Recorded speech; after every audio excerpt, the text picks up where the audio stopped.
de que este fiscal sustente su acusación en contra de la expresidenta que estoy visualizando, acabaron con su vida. Algo muy similar pasó en Lima con la muerte del gerente municipal, en el caso de Susana Villarán, que misteriosamente se suicidó. Personalmente no lo creo. Situaciones análogas, delitos similares. ¿Mm? Situaciones análogas, ¿no? Dos muertes a toda luz que no son muertes, ¿no? Al menos ese es mi punto de vista. Yo no creo que hayan sido muertes, eh, han sido homicidios, ¿no? Relacionados con corrupción pública. No solo en Argentina, sino también en Brasil. Bueno, acá hay un error, dice la actual presidenta, no, la expresidenta, ¿no? De Brasil también se encuentra suspendida en el cargo por su vinculación con Odebrecht. Y faltaría otro, Lula da Silva. ¿Y cuál es el personaje más famoso de Odebrecht? Acá está, Marcelo, ¿no? Marcelo, Marcelo Odebrecht. ¿Mm?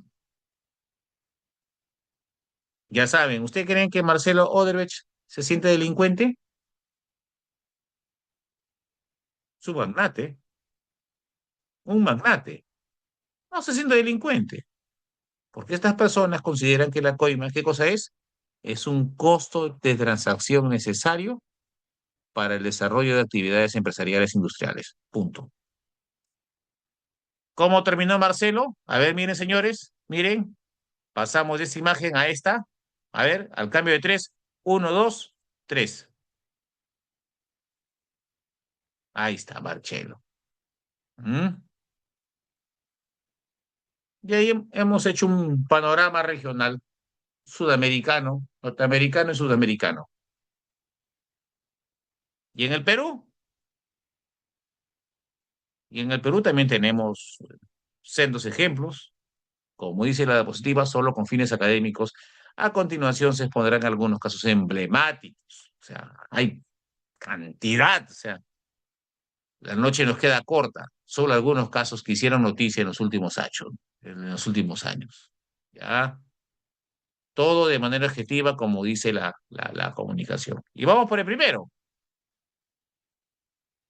que ya obedece a una organización criminal. Ya estamos acercándonos a una organización criminal.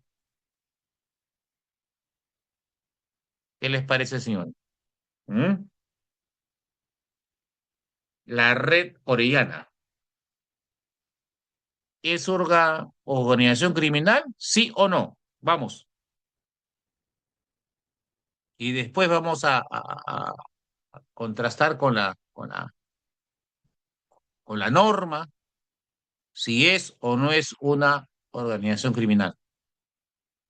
¿Qué opinión tienen ustedes, señores? Caso Orellana. ¿Mm? ¿Cuello blanco o no? ¿Llevó a la cárcel a quién? Llevó a la cárcel a notarios públicos, llevó a la cárcel a abogados, a arquitectos, funcionarios ediles, a registradores públicos.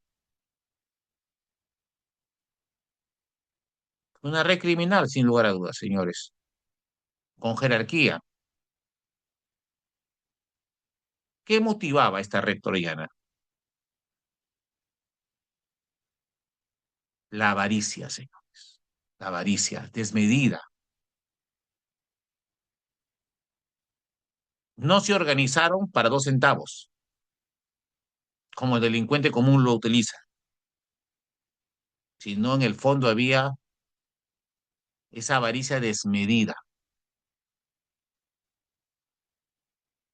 que motivó a cometer delitos penosos, penosos, por cierto, porque muchas veces, ahora que habían otros tipos de profesionales, árbitros y empresarios. Ahora que recuerdo, muchas veces el gobierno, el ejecutivo, gobierno local, no cumplía con el contrato para irse a arbitraje y luego indemnizar al empresario. Todo estaba arreglado. ¿Mm? Todo estaba arreglado. Red Orellana. En otro ámbito, los más pobres despertaban y su vivienda que estaban poseyendo ya no era más su vivienda, porque se había abusado de la inscripción registral y había sucesiones continuas. Ni con acción pauliana ni con otra medida recuperaron sus bienes. Fueron sorprendidos y fueron despojados de manera indebida de sus bienes. Y continuamos. Miren, miren, miren cómo terminó. Miren cómo terminó. Pensado. Eso es una foto que está posando, ojo, está posando para cámara, ¿ah? Para una pintura. ¿Mm? En su época de bonanza. ¿Y cómo fue encontrado? No, fue capturado y fue traído para pugar condena en estas circunstancias. ¿Mm?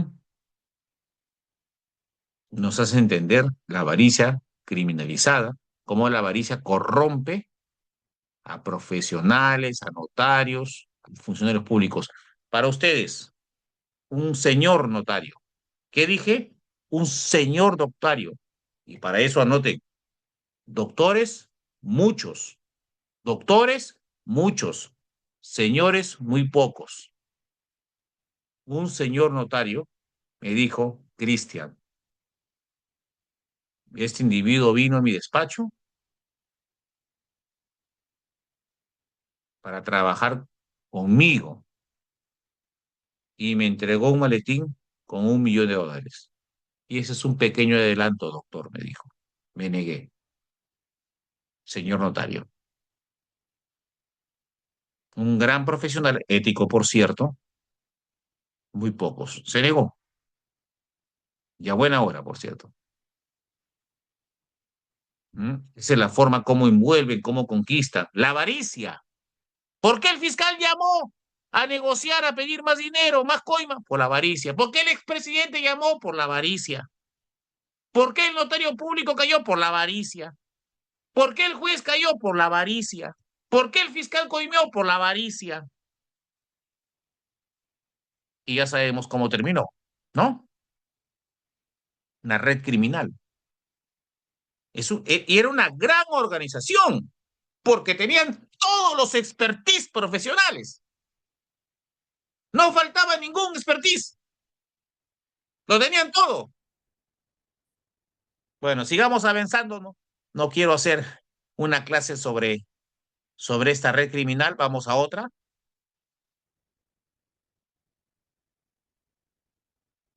Penosamente, mi maestro, un ex vocal supremo. La red Orellana involucró a ex magistrados del Poder Judicial y del Ministerio Público, asimismo a una red de profesionales, abogados, notarios, árbitros y empresarios de diversos sectores. Y el de lentes que está visualizando fue mi maestro, maestría, ciencias penales, ¿no? Robinson González, ex vocal supremo. Una lástima, por cierto, una lástima, pues, porque uno lo admiraba como académico, como maestro. Por eso hay que entender, por eso partimos por el entendimiento cuál es el móvil de, de un integrante de una red criminal. La avaricia, señores, la avaricia, que es el deseo desmedido de acumular fortuna, no justificada. ¿Miren cómo terminó? Miren, miren, cuando me dictaba clases, así era, carranero, criollo, recontra criollo, ¿ah? Tocaba guitarra, tocaba cajón, ¿m? Creativo, académico, buen profesional. ¿Cómo terminó?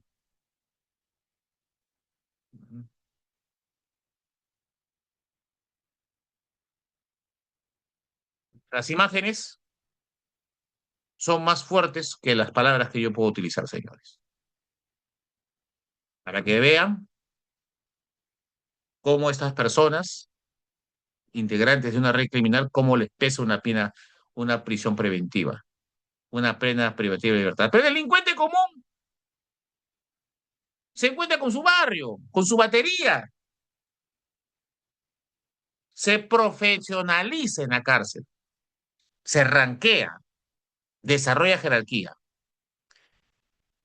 Bueno, dejemos a un lado este caso, ahora sí vamos a otros más, porque estamos estudiando el contexto sociopolítico de la corrupción y la avaricia criminalizada.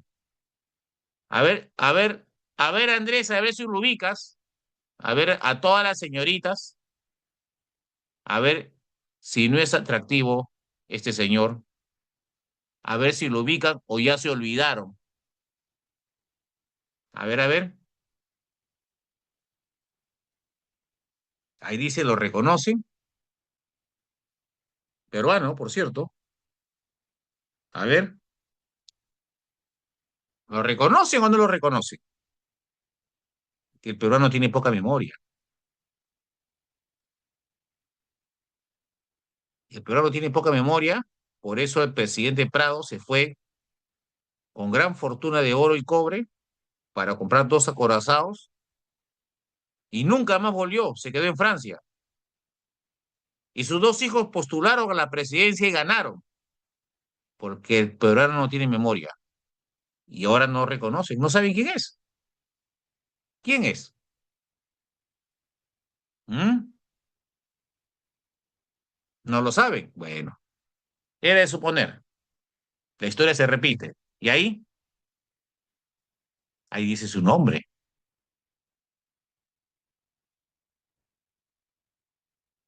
CEO de Claro, de una empresa líder de las telecomunicaciones. Ustedes indaguen y vean Nadine Heredia,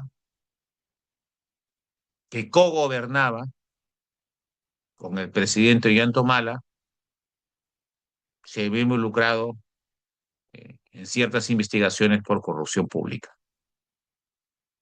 No voy a entrar más a detalles, pero queda la diapositiva para que ustedes investiguen. Y no fue el único caso. Lo de Darín Heredia fue investigado, sino hubo otro. Pero como pueden ver, se ve muy bien. Son atractivos, son elegantes, son de la alta sociedad. Esta imagen revela la felicidad, ¿m? El estatus. No me digan que no recuerdan el caso. ¿Ah? Martín Belaún del Ocio, que fue capturado en Bolivia, ¿no? Fue capturado en Bolivia y traído a Perú. Entonces, señores, también ustedes les pido que investiguen por su parte, porque, como les advertí, solo es de manera académica. Ahora, si ustedes me piden analizar un fallo, lo hago de manera objetiva. Estoy ilustrando porque es una clase inaugural, vamos de menos a más, vamos profundizando. Siempre el contexto muy importante para el conocimiento de la norma, para poder aplicar la norma. Ese es el problema. En el Perú no se aplican normas de manera eficiente porque no se conoce el contexto. La medicina que en el Perú se aplica no puede ser la misma que se aplica en Alemania, que se aplica en Japón. Ni la misma medicina en la misma dosis porque las enfermedades son diferentes. Ese es el problema, señores. La ineficiencia de la norma se debe a que no hacemos normas que obedezcan a un real contexto socioeconómico. Seguimos. No solamente, no solamente a nivel político de corrupción, corrupción pública y corrupción privada. Yo no soy ni de la U ni de la Alianza, por si acaso. ¿Ah? Yo como buen chilico soy de la UTC de Cajamarca. Se acabó el problema.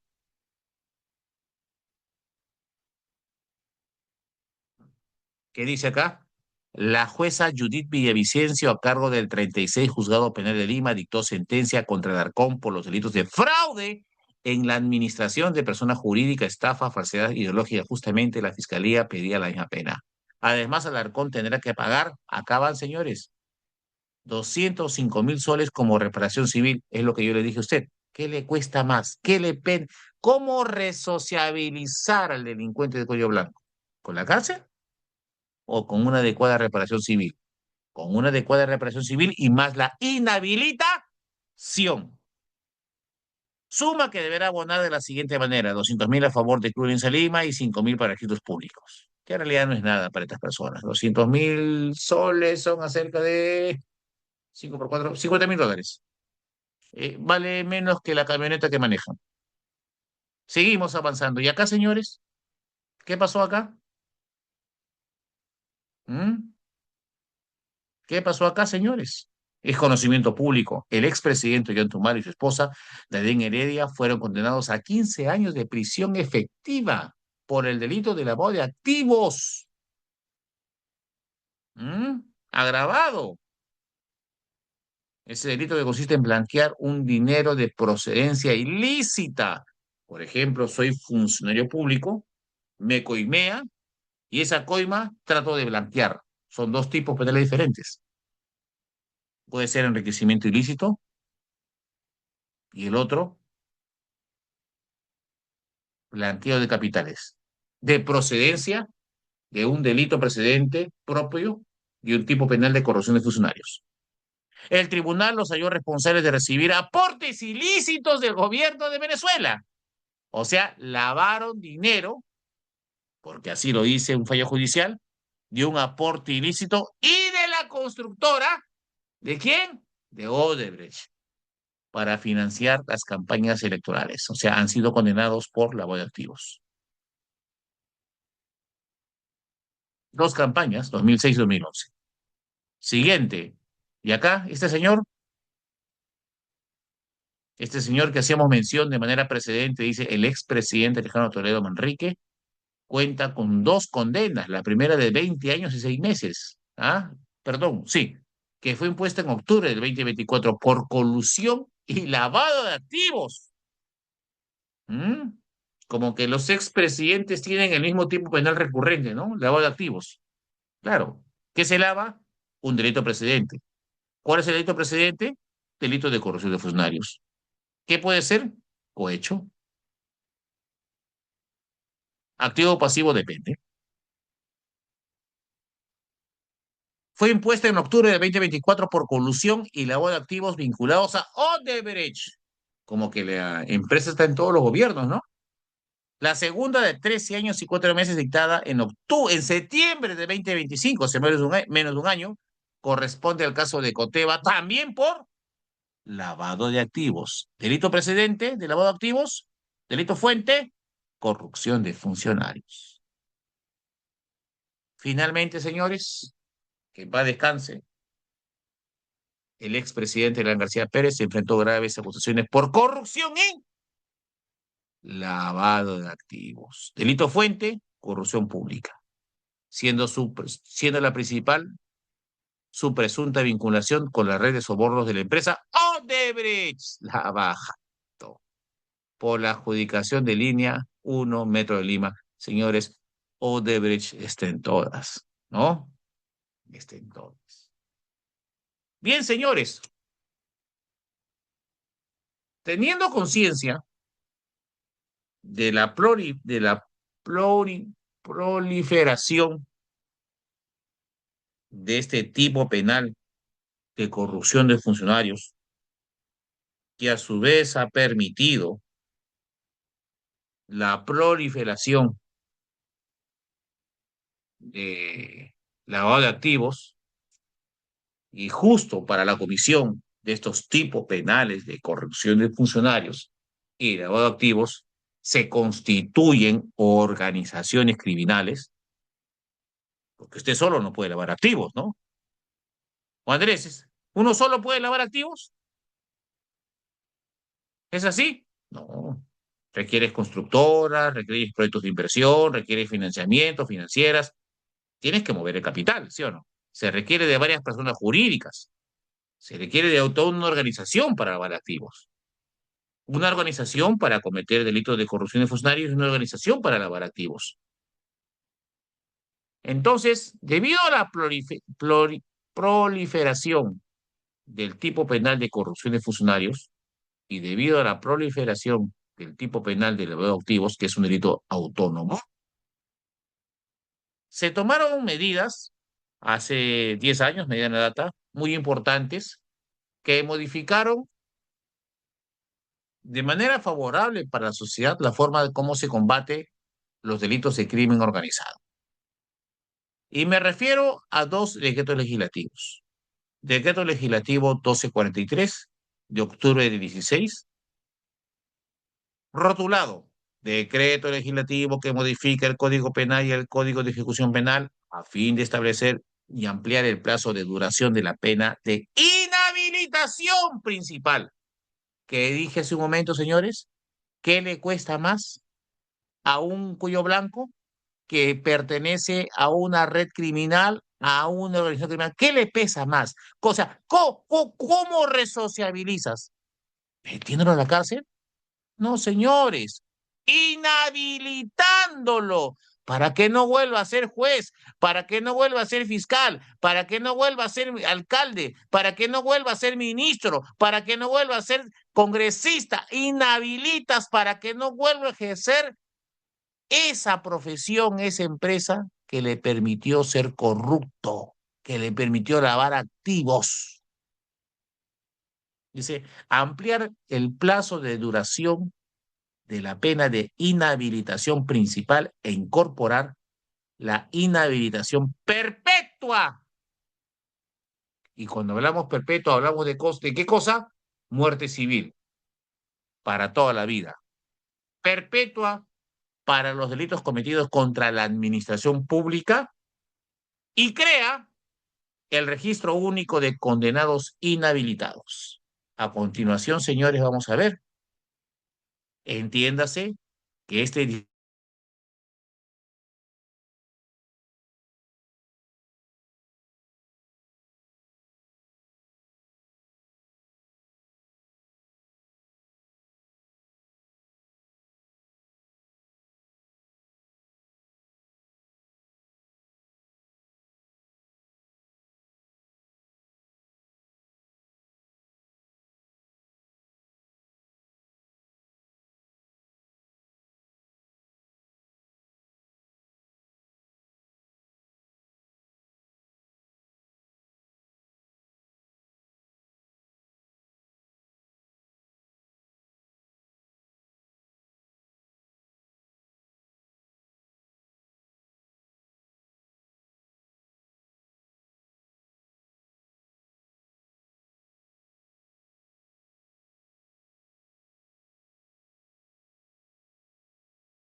Buenas noches, estimados participantes. Al parecer se le ha ido el internet al ponente. Luego esperamos unos minutos más, por favor. Acá estoy, acá estoy. Algo pasó. Ya, continúo, por favor.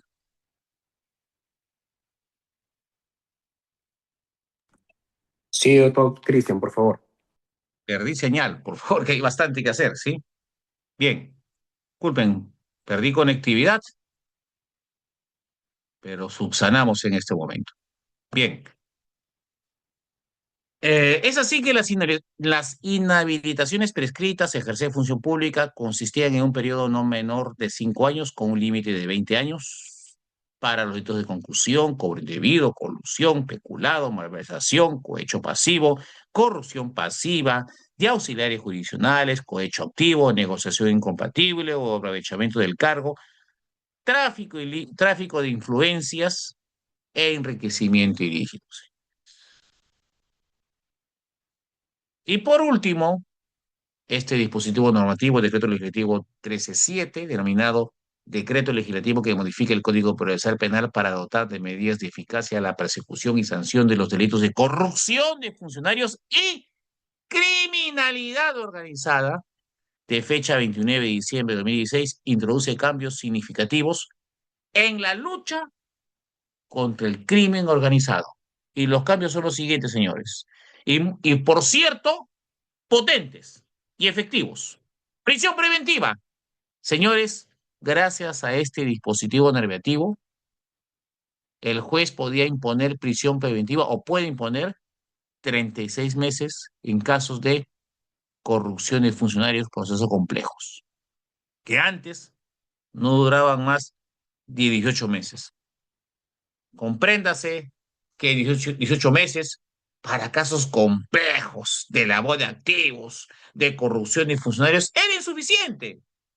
Eso significaba 18 meses de prisión preventiva, luego 18 meses, libertad para el delincuente de cuello blanco inserto en una organización para lavar activos o parte integrante de una red criminal de funcionarios públicos. Dos, prolongación de prisión preventiva, o sea, cumplido los 36 meses, si la investigación fiscal eh, no culminaba, no cumplía sus objetivos, era posible ampliar los 36 más 12 meses más. Entonces, sume por favor, estamos hablando de 48 meses de prisión preventiva en casos de lavado de activos, en casos de corrupción en funcionarios. Se supone que es un plazo razonable donde se debía ya condenar o absolver a los procesados y o investigados por diversos tipos penales que hemos leído de manera precedente. Y tres, funcionarios y servidores públicos por disposición fiscal podrán ser nombrados como agentes especiales, que esto es muy importante, señores, para la persecución de delitos cometidos por funcionarios públicos. Y es muy importante, y penosamente no se ha llevado a cabo, pero es muy importante, y así la norma lo permite, que en municipios, gobiernos regionales, entidades adscritas a los ministerios, Poder Judicial, Ministerio Público, existan agentes especiales, o sea, informantes que permitan indagar de manera reservada, obviamente con el consentimiento del juez de investigación preparatoria, delitos de corrupción de funcionarios. Agentes especiales, en términos prácticos, informantes. Conclusión, con la promulgación de los decretos legislativos 1243 y 1307, se desalentará la comisión de los delitos de cuello blanco, de los delitos cometidos por funcionarios públicos, asimismo con la incorporación de una inhabilitación gravosa para ejercer función pública, permitirá que nuestra administración pública goce de mayor protección frente a la avaricia criminalizada de políticos gobernantes de turno. Finalmente, la creación de agentes especiales es una herramienta eficaz a efectos de detectar en el seno de cada institución pública el uso y abuso de cargo de público de la relevancia, con relevancia penal. Lamentablemente, señores, la norma permite crear informantes, denominados agentes especiales, que es una labor de inteligencia operativa, pero penosamente la norma está, pero no la voluntad de tener diseminado informantes en todos los estamentos públicos para mitigar la labor en contra de la corrupción pública. Sí tenemos Contraloría, pero la labor de Contraloría es limitada, por tanto es necesario la proliferación, la penetración de informantes en todos los estamentos públicos a efectos de detectar, neutralizar y sancionar la corrupción pública. Dejo de compartir y para finalizar, señores, me permiten un segundo.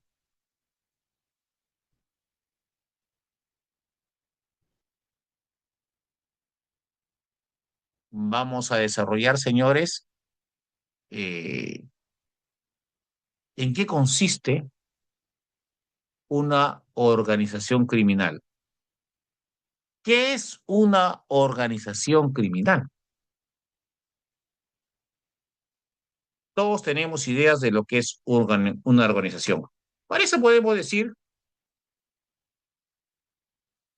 que una empresa es una organización de personas, una empresa, sí. Pero una empresa es lícita, apunta al lucro, sí, pero de manera lícita, eso es empresa.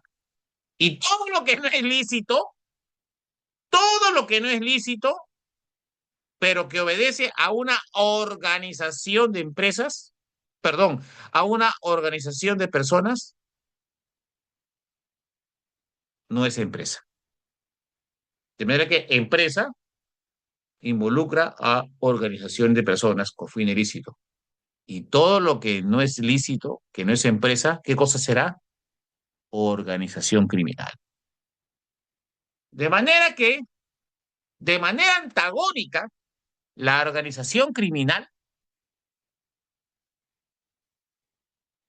obedece a un grupo estructurado de tres a más personas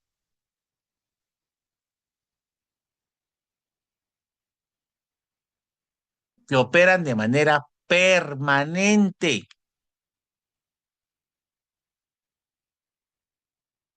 para la comisión de diversos tipos penales o también para la comisión de un tipo penal, de un solo tipo penal, como por ejemplo una organización criminal para lavar activos, una organización criminal para extorsionar. Pero hay organizaciones criminales, y lo podemos ver día a día, que no solo extorsionan, sino también son sicarios y también lavan activos. ¿Qué los motiva? Grandes ganancias ilícitas, indebidas, la avaricia criminalizada. Pero cuando hablamos de una organización criminal, cuando convergen ciertos elementos, ciertas características. La primera característica de la organización criminal es su estructura. Es como una empresa. Su estructura jerárquica. No solo hablamos de estructura jerárquica, sino estructura funcional. Jerarquía o cargo y función. Cada miembro de la organización tiene su jerarquía y tiene su función. Por eso que cuando el Ministerio Público imputa cargo de organización criminal, lo primero que hace es desarrollar la jerarquía de esta organización criminal, como si fuese una empresa, organización jerárquica y funcional, no solamente jerárquica, jerárquica y funcional. Y cuando hablamos de función, hablamos de que cada componente humano de una organización criminal tiene su rol, tiene su papel. Dos, esta organización criminal tiene una permanencia en el tiempo, igual que la empresa. Renuncia el gerente general, otro asume el cargo. Fallece el gerente general, otro asume el cargo. En una organización criminal, fallece el líder o es capturado, asume el liderazgo el segundo al mando y así sucesivamente. Porque las organizaciones criminales trascienden más allá de la vida de sus componentes humanos. Repito, la organización criminal permanece, trasciende en el tiempo más allá de la vida de sus componentes humanos. Por eso hablamos de una permanencia en el tiempo y esa permanencia en el tiempo implica una proyección a futuro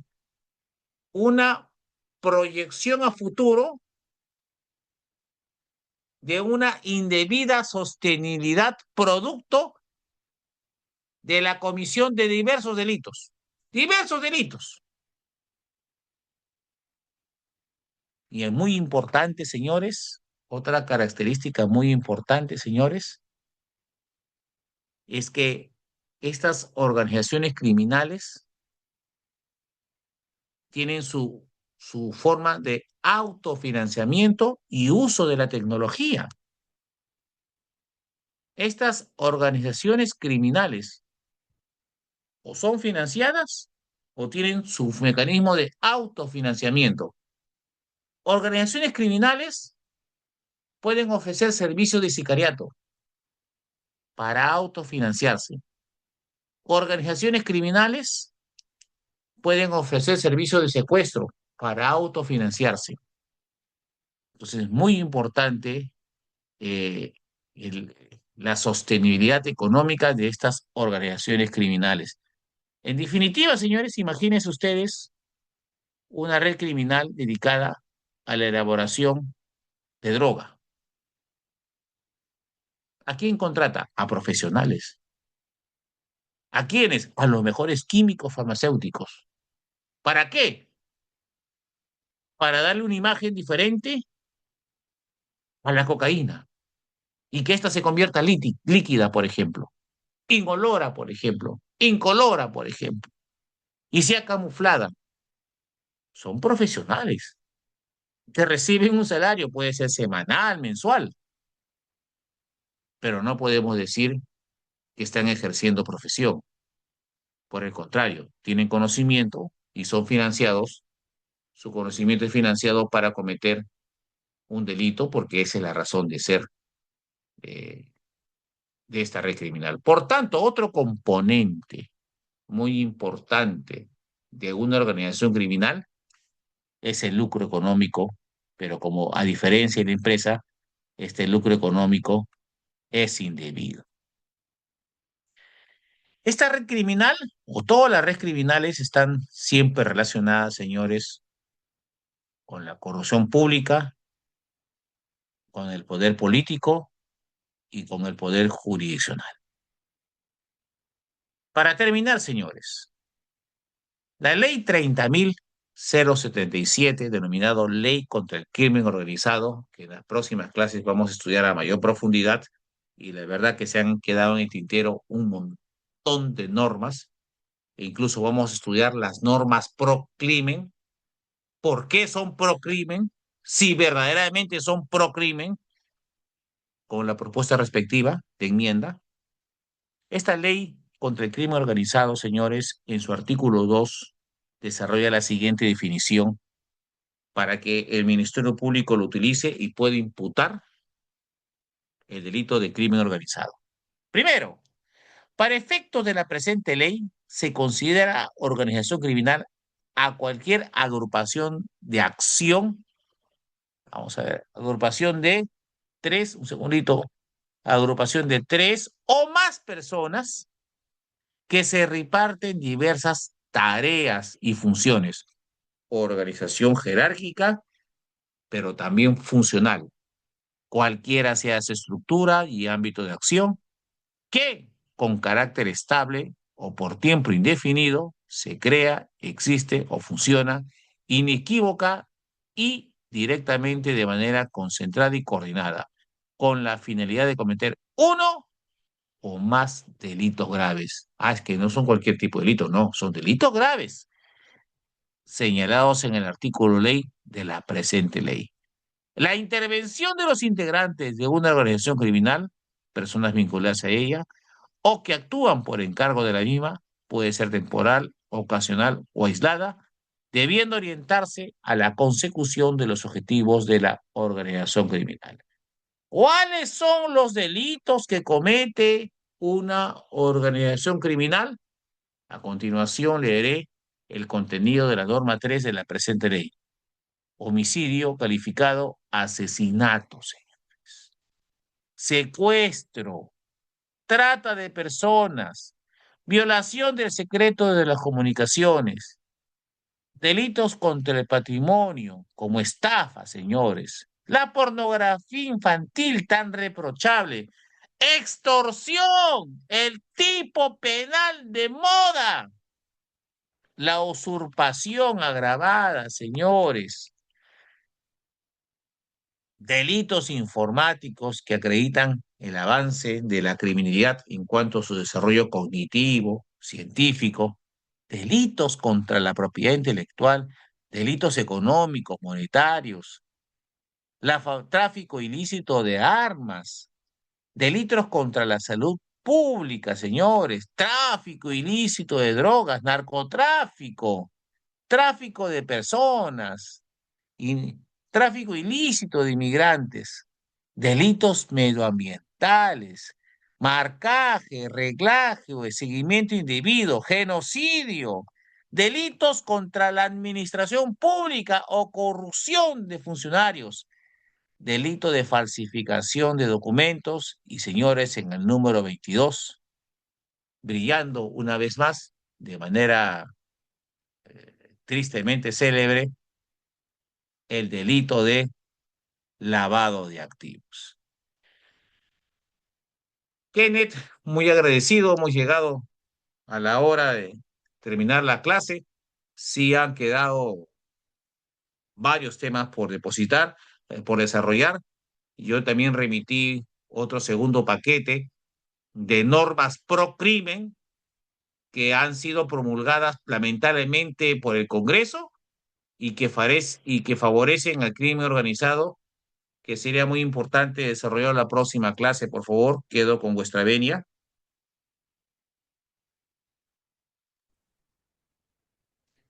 Preguntas por parte de ustedes, señores, a efectos de cerrar la cátedra el día de hoy.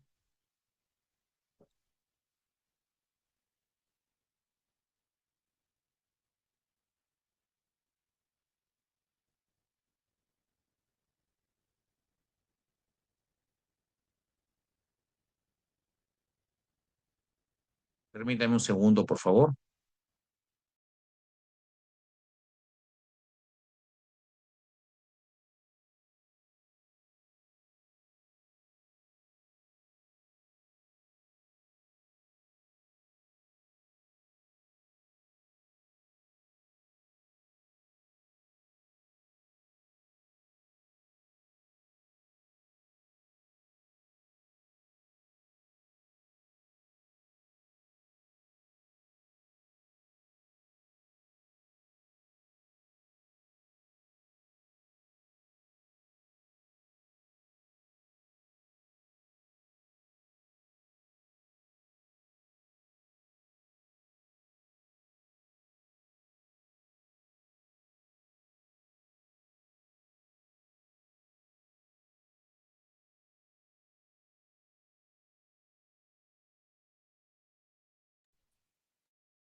Bien, estimados participantes, damos por finalizada la sesión del día de hoy. La próxima semana estaremos abarcando el próximo ¿Aló? ¿Me escuchan? Sí, Sí, perfecto. doctor. Sí, Correcto. La próxima semana estaremos abarcando la segunda parte de la clase de hoy. En ese sentido, por favor, vamos a tratar de ser un poquito más puntuales y también se les pide la puntualidad a ustedes, ¿sí? Damos por finalizada la clase. Muchas gracias por su asistencia y bueno, que tengan un grandioso fin de semana. muchas gracias, doctor, por compartir sus conocimientos con nosotros. Gracias, doctor Cristian. Muchas gracias a usted, muchas gracias a ustedes y la próxima clase continuamos con el análisis de las normas pro crimen y van a ver el impacto a favor de la criminalidad organizada y vamos a dar algunos remedios para neutralizarlas. Que Dios los bendiga hasta el próximo viernes. Permiso.